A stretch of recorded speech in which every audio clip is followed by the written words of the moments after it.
The issue of research involving stem cells derived from human embryos is increasingly the subject of a national debate and dinner table discussions. The issue is confronted every day in laboratories as scientists ponder the ethical ramifications of their work. The issue is debated within the church, with different people of faith and even many of the same faith coming to different conclusions.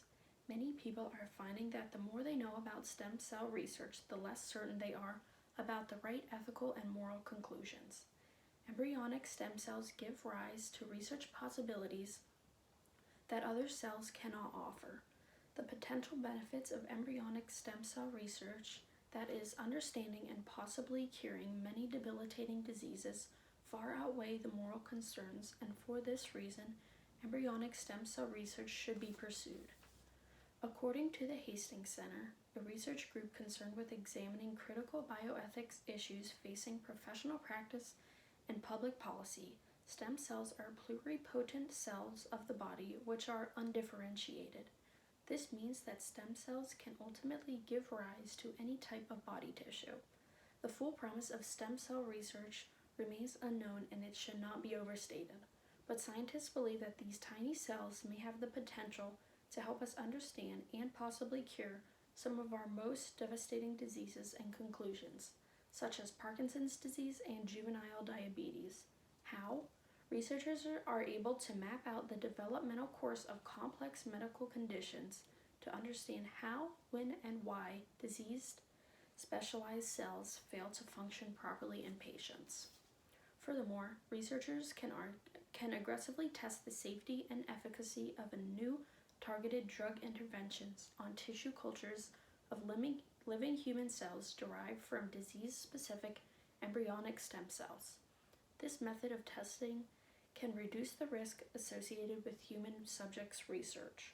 The National Institute of Health describes the process of growing embryonic cells by transferring cells from a pre-implantation stage embryo into a plastic laboratory culture dish that contains a nutrient.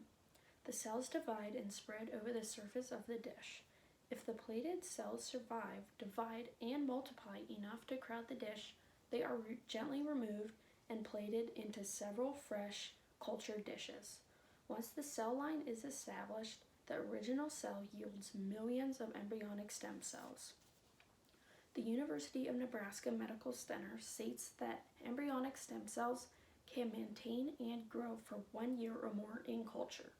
This provides options and gives scientists an adequate time frame to commit to the cell research and possibly find a cure for many diseases inflicting humans. Dr. Dan S. Kaufman, who is an associate director at the University of Minnesota Stem Cell Institute and an associate professor in the Department of Medicine, Division of Hematology, Oncology, and Transplantation, supports embryonic stem cell research, arguing that embryos used in the study of embryonic stem cells come from fertilized zygotes that would otherwise be destroyed. However, research on embryonic stem cells raises profound ethical questions because extracting the stem cell destroys the embryo and thus destroys its potential for life. Therefore, opponents argue as human life, embryos possess the same rights and are thus entitled to the same protections as afforded to other human beings. Dr. Jim Ekman, a member of the advisory board of the Nebraska Coalition for Ethical Research, is opposed to embryonic stem cell research because he believes that it is a violation of the life, dignity, and rights of human beings.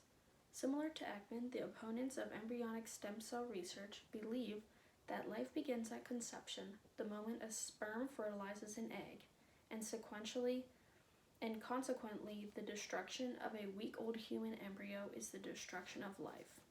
Though the majority of critical voices appreciate the effort to discover and develop cures for the benefit of suffering individuals through stem cells, they promote utilizing stem cells derived from sources other than human embryos, arguing that such research will not cause harm to another human being. At its core, this issue forces us to confront fundamental questions about the beginnings of life and the ends of science. It creates a difficult moral intersection, but pursuing this research could save more lives than the risks it poses. Medical miracles simply do not happen by accident. They result from painstaking and costly research. The majority of Americans from across the political spectrum and from all backgrounds and beliefs have come to a consensus that we should pursue this research, that the potential it offers is great, and with proper guidelines and strict oversight, the perils can be avoided. We have been given this capacity and we will pursue this research and the humanity and conscience to do responsibly. It is a difficult and delicate balance. Providing the opportunity for embryonic stem cell research will promote scientific inquiry and will support promising research of all kinds.